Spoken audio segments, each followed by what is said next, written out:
it's Kim again. So this will be, let me see, it'll be video 27.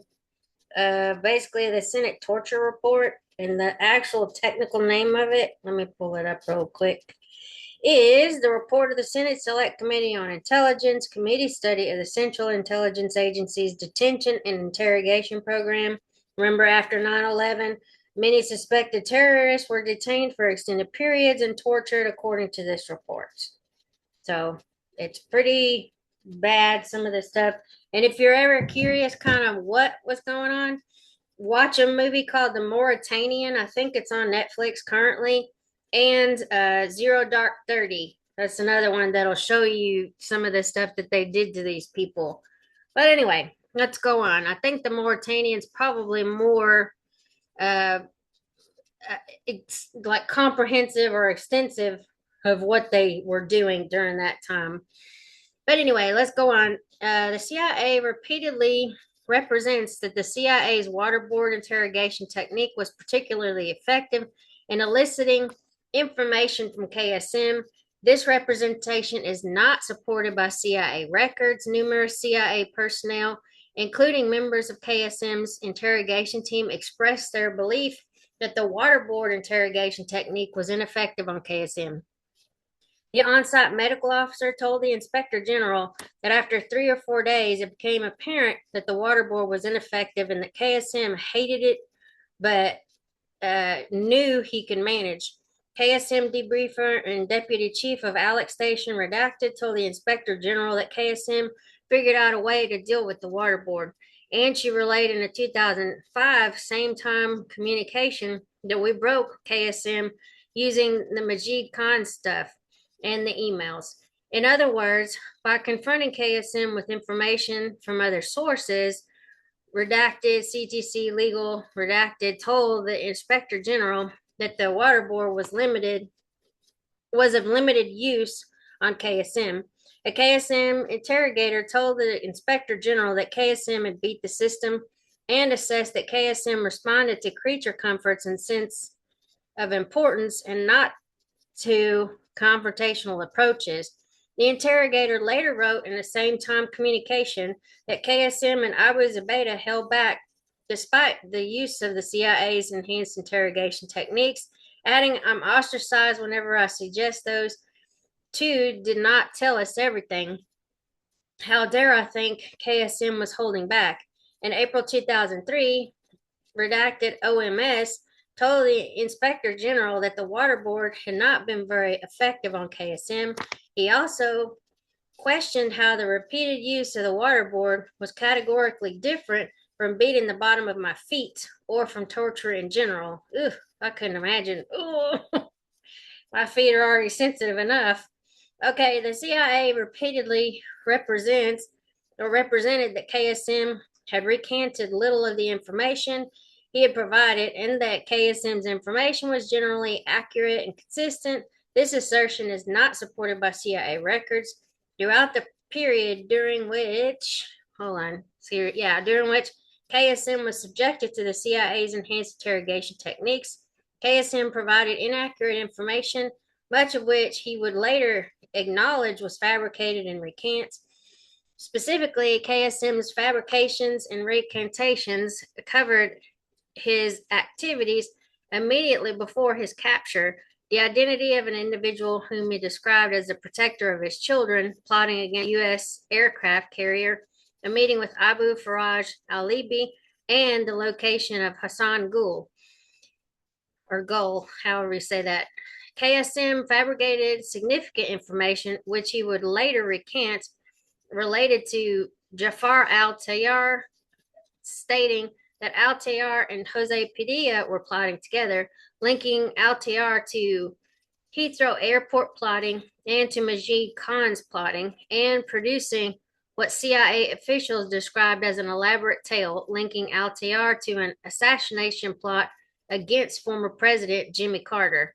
KSM later explained that he had been forced to lie about al-Tayyar due to the pressure from CIA interrogators.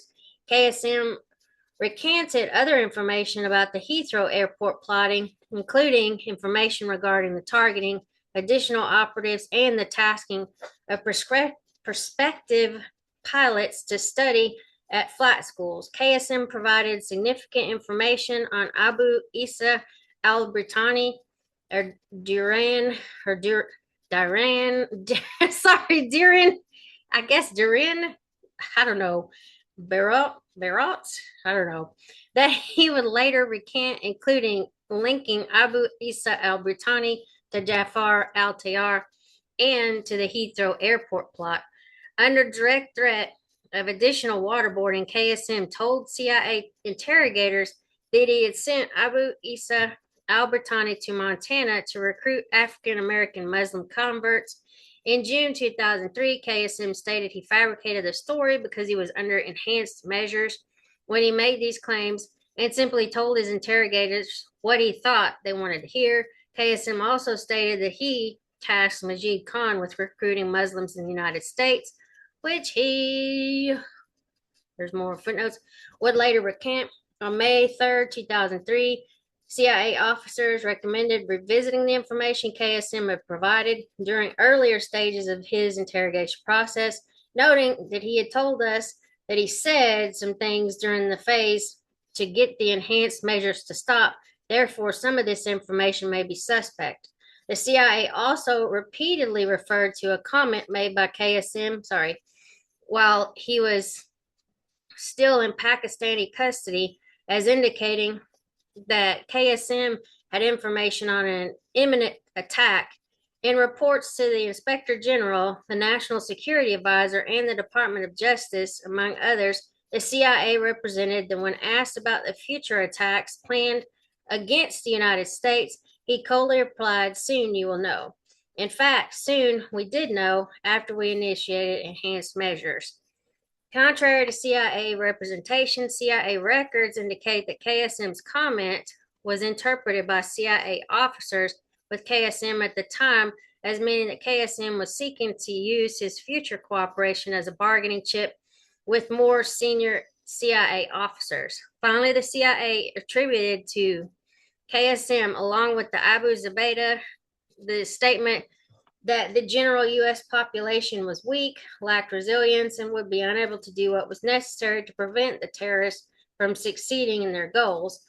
There are no CIA operational or interrogation records to support the representation that KSM or Abu Zubaydah made these statements. Probably just to make it sound more like they were hating on America. Okay. CIA effectiveness claims regarding a high value or volume, of critical intelligence. The CIA represented that the CIA's enhanced interrogation techniques resulted in the collection of a high volume of critical intelligence on Al Qaeda. The committee evaluated the high volume of intelligence collected by compiling the total number of sole source and multi-source disseminated intelligence reports from the 119 known CIA detainees. The CIA referenced the committee, why did I say reference? The CIA informed the committee that its interrogation program was successful in developing intelligence and suggesting that all CIA detainees produced disseminating intelligence reporting. For example, in September 2006, CIA Director Michael Hayden provided the following testimony to the committee. Senator Bay, I was impressed by your statement about how effective the CIA's enhanced interrogation techniques have been in eliciting information to the country. At one point, up to 50% of our information about Al Qaeda, I think you said 9,000 different intelligence reports, over 8,000, sir. Senator Bay, and yet this has come from, I guess, only 30 individuals. So here's more footnotes if you want to read that. Okay, Director Hayden, no, sir, 96, all 96. In April 2007, CIA Director Hayden testified that the CIA's enhanced interrogation program existed for one purpose, intelligence, and that it is the most successful program being conducted by American intelligence today for preventing attacks, disabling Al Qaeda, At this hearing, Director Hayden again suggested that the CIA interrogation program was successful in obtaining intelligence from all CIA detainees. A transcript of that hearing included the following exchange. Senator Snowe, General Hayden, of the 8,000 intelligence reports that were provided, as you said, by 30 of the detainees, Director Hayden, by all 97, ma'am. The suggestion that all CIA detainees provided information that resulted in intelligence reporting is not supported by CIA records. CIA records reveal that 34% of the 119 known CIA detainees produced no intelligence reports, and nearly 70% fewer than 15 intelligence reports. Of the 39 detainees who were, according to the CIA records, subjected to the CIA's enhanced interrogation techniques, nearly 20% produced no intelligence reports, while 40% produced fewer than 15 intelligence reports. While the CIA's detention and intelligence program did produce significant amounts of disseminating intelligence reporting, 5,874 sole source intelligence reports, this reporting was overwhelmingly derived from a small subset of CIA detainees. For example, of the 119 CIA detainees identified in the study, 89% of all disseminated intelligence reporting was derived from 25 CIA detainees. 5 CIA detainees produced more than 40% of all intelligence reporting from the CIA's detention and interrogation program. CIA records indicate that 2 of the 5 detainees were not subjected to the CIA's enhanced interrogation techniques. The 8 primary CIA effectiveness representations, the use of the CIA's enhanced interrogation techniques enabled the CIA to disrupt terrorist plots and capture additional terrorists. From 2003 to 2009, the CIA consistently and repeatedly represented that its enhanced interrogation techniques were effective and necessary to produce critical intelligence that enabled the CIA to disrupt terrorist plots, capture additional terrorists, and collect a high volume of critical information on Al Qaeda.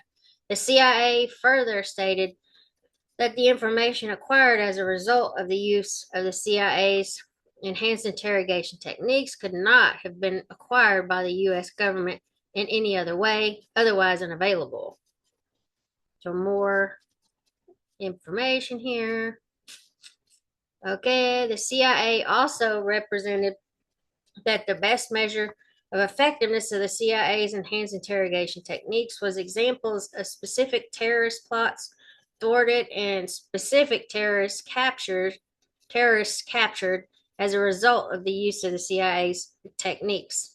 For example, in December 2004, CIA memorandum prepared for the National Security Advisor, the CIA wrote that there was no way to conduct an independent study of the foreign intelligence efficacy of using enhanced interrogation techniques, but stated the Central Intelligence Agency could advise you that this program works and the techniques are effective in producing foreign intelligence.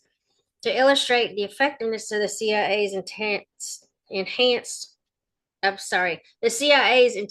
techniques, sorry, I didn't say enhanced, the CIA provided 11 examples of key intelligence collected from HVD interrogations after applying interrogation techniques, 9 of which reference specific terrorist plots or the capture of specific terrorists. Similarly, under the heading Plots Discovered as a Result of EITs, a CIA briefing prepared for President Bush in November 2007 states, reporting statistics alone will not provide a fair and accurate measure of the effectiveness of EITs. Instead, the CIA provided 8 examples of key intelligence collected from CIA detainee interrogations after applying the waterboard, along with other interrogation techniques, 7 of which reference specific terrorist plots or the capture of specific terrorists. The committee selected 20 CIA documents that included CIA representations about the effectiveness of the CIA enhanced interrogation techniques from 2003 to 2009. The 20 CIA documents, which were consistent with the broader set of CIA representations made during this period, include materials the CIA prepared for the White House, the Department of Justice, the Congress, the CIA, Office of Inspector General, as well as incoming members of President Obama's national security team and the public. The committee selected the following 20 CIA documents: July and September 2003, CIA briefing documents seeking policy reaffirmation of the CIA interrogation program from White House officials, review of interrogation program, February 2004, the CIA's response to the draft Inspector General special review, CIA comments to draft IG special review, counterterrorism, detention, and interrogation program and attachments, successes of CIA's counterterrorism division or detention and interrogation activities, July 2004, CIA intelligence assessment, Khalid Sheikh Mohammed, preeminent source on Al Qaeda, December 2004, CIA memorandum for the President's National Security Advisor, effectiveness of the CIA counterterrorism interrogation techniques, March 2005, CIA memorandum for the Office of Legal Counsel, effectiveness of the CIA counterterrorist interrogation techniques, March 2005, CIA briefing for Vice President Cheney, CIA detention and interrogation program, more footnotes there. March 2005, CIA talking point for the national or talking points for the National Security Council, effectiveness of the high value detainee interrogation techniques. April 2005, CIA briefing notes on the value of detainee reporting provided to the Department of Justice for the OLC's assessment of the legality of the CIA's enhanced interrogation techniques. April 2005, CIA materials of KSM and Abu Zubaydah, and additional CIA documents provided to the Department of Justice for the OLC's assessment of the legality of the CIA's enhanced interrogation techniques. June 2005, CIA intelligence assessment, detainee reporting, pivotal for the war against Al Qaeda. December 2005, CIA document entitled Future of CIA's Counter-Terrorist Detention and Interrogation Program, with the attachment Impact of the Loss of the Detainee Program to CT Operations and Analysis. From CIA Director Porter Goss to Stephen Hadley, Assistant to the President, National Security Advisor, Francis Townsend, Assistant to the President, Homeland Security Advisor, and Ambassador John Negroponte, the Director of National Intelligence. In May 2006, CIA briefing for the President's Chief of Staff, CIA rendition, detention, and interrogation programs on the effectiveness of the CIA's enhanced interrogation techniques. And here's more of the footnotes if you want to read those. So July 2006, CIA memorandum for the Director of National Intelligence, detainee intelligence value update. September 2006, CIA documents supporting the President's September 6, 2006 speech, including representations on the effectiveness of the CIA's interrogation program, including draft potential, public briefing of CIA's high-value terrorist interrogation programs, CIA validation of remarks on detainee policy, and summary of the high-value terrorist detainee program. April 2007, CIA Director Michael Hayden's testimony to the Senate Select Committee on Intelligence describing the effectiveness of the CIA interrogation program. October 2007, CIA talking points for the Senate Appropriations Committee addressing the effectiveness of the CIA's detention and interrogation program, entitled Talking Points Appeal of the Redacted Amount of Money, Millions Reduction in CIA CTC's Rendition and Detention Program. November 2007, CIA Director Talking Points for the President, entitled Water Board. 06, November 2007, on the effectiveness of the CIA's waterboard interrogation technique. In January 2009, CIA briefing for President-elect Obama's National Security Transition Team on the value of the CIA's renditions, detentions, and interrogations. February 2009, CIA briefing for CIA Director Leon Panetta on the effectiveness of the CIA's enhanced interrogation techniques, including DCIA briefing on RDI program, 18th of February 2009. Key intelligence and reporting derived from Abu Zubaydah and Khalid Sheikh Mohammed, EITs and effectiveness. Key intelligence impacts chart, attachment, AZ and KSM. Background on key intelligence impacts chart, and then attachment and background on key captures and plots disrupted among the other CIA. In March 2009, CIA memorandum for the chairman of the Senate Select Committee on Intelligence, including representations on the key capture and disrupted plots gained from HVDs in the RDI program. And then from the 20 CIA documents, the committee identified the CIA's 8 most frequently cited examples of thwarted plots and captured terrorists that the CIA attributed to information acquired from the use of the CIA's enhanced interrogation techniques. 8 most frequently cited examples of plots thwarted and terrorists captured provided by the CIA as evidence for the effectiveness of the CIA's enhanced interrogation techniques, and then referenced X number of times in the 20 CIA documents. So the thwarting of the Dirty Bomb Tall Buildings plot and capture of Jose Padilla, 17 of 20. The thwarting of the Karachi plot, 17 of 20. The thwarting of the second wave plot and discovery of the Al-Gharaba group, 18 of 20. The thwarting of the United Kingdom urban targets plot and the capture of Diran Barat, aka Isa Al-Hindi, 17 of 20. The identification, capture, and arrest of Ayman Faris, 7 of 20. Identification, capture, and arrest of Sajid Badat, 17 of 20. The thwarting of the Heathrow Airport and Canary Wharf plotting, 20 of 20.